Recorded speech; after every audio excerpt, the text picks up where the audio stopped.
Janubi for South Africa wins it by a half.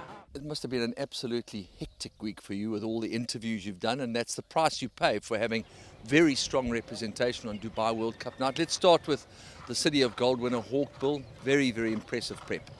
Yeah, we're delighted with him. Look, he's what I've always called now. He's becoming one of those good old Finn horses, an international campaigner. Obviously his last start there in the City of Gold, we were delighted with it. He's come out of the race well, and it's a tough race on Saturday night, which you'd expect to for that amount of money. But like I say, the conditions are there to suit him. It doesn't worry me about the draw. His natural run style is to go forward anyway. And whether we lead or if there's a strong enough pace, we just drop him behind. We just play it out as we see on the night, really.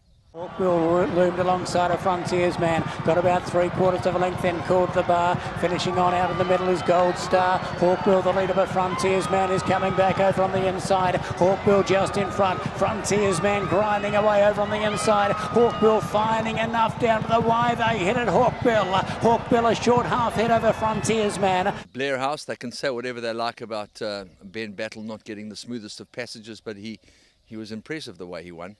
That's right. I agree with you there. Ben Battle, he's a deservable favourite there, but as much as he had a wide trip round there, he had a very clean trip as well, Ben Battle. But from our fella, I say his run style is always hold up, so we're always going to be running around for luck.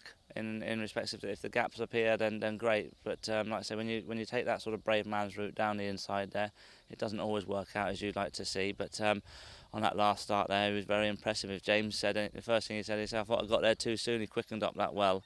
There's no pressure on a horse like him now. He's a 12-to-1 shot, and he started off the campaign off rated 101 a handicap, and he's got a Group 1 tag behind his name now. So he brought his own way into the race, and William will be given the same instructions, just to go out there and enjoy yourselves and take the brave man's route. And if it happens, it's great, and if it doesn't, well, like I say, the horse owes us nothing on the back of his last win. Ben Battle's made a very quick run, gone up alongside of Janubi to take the front. Just off them is Foxwood, followed by Blair House. Promising run, trying to get out down the outside. Ertijaal. Ben Battle's gone to the lead. Janubi fighting back, and Blair House gets the run on the inside, powers through. Promising run is out wider, but Blair House shoots up the lead, trying to go with it. Janubi and also Ben Battle, but Blair House takes the Jebel Hatter. Triple fisted in the Quoz Sprint, and Jungle Cat's been a revelation. He's done particularly well this season.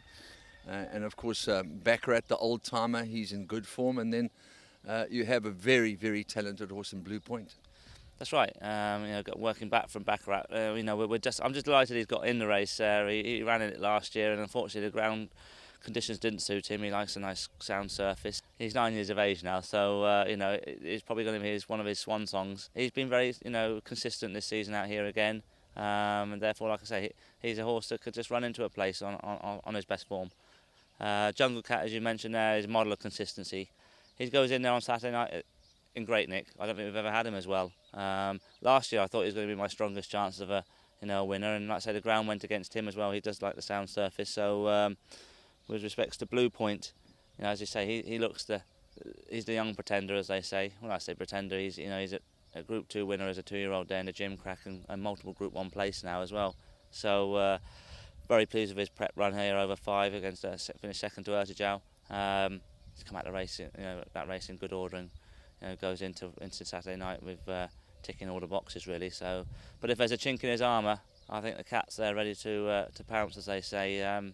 He's not getting any younger, but he's a model of consistency. Well, he's a youngster compared to Ronaldo the Wizard. Well, there is that, yeah. I can't argue with that one. So let's finish with the horse that's very exciting, and he's running in the UAE Derby.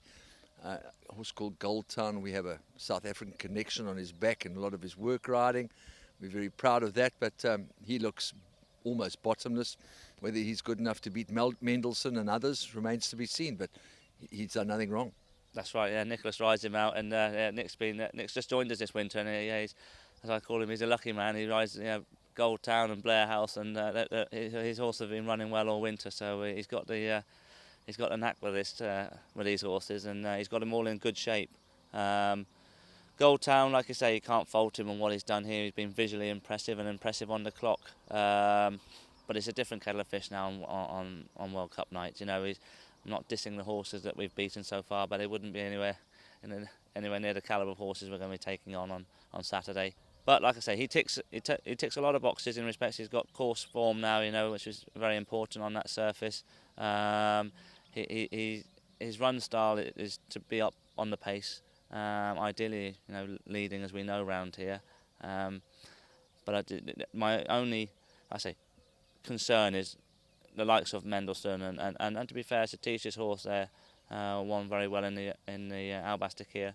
And the filly of Doug Watson's is drawn down on the rail. You know, she was an impressive winner of the Oaks as well. So it's going to going into that first turn. It's going to be pretty helter-skelter, and it's just, you know, how much of those horses can then sort of take on the second half of that race is going to be whether you manage to get a breather into the horse. In the Guineas, the likes of William would say, it's always, like I said, the style of racing is that they jump and they go for the first 2 furlongs hard. Whereas with lesser horses behind him, Williams will be able to sit up, get a breather into the horse, and then be able to go again. Whereas on Saturday, I feel that breather's not going to be there because, like I say, if you try and have a breather, the likes of Mendelssohn and the Co are going to be taking you on. So that's going to be. See how good he is when he can get to Kentucky. This is going to be his challenge, exactly. I mean, if he's going to be a Kentucky contender, he's going to have to be able to take all those challenges on. Yeah. So it's exciting. I'm just delighted to have the team in where we've got them. It's been a great carnival, and as far as I can see, and their team, we've all spoken about each individual. They're in as good a nick as we can get them in. So one winner, I'll be delighted anyway.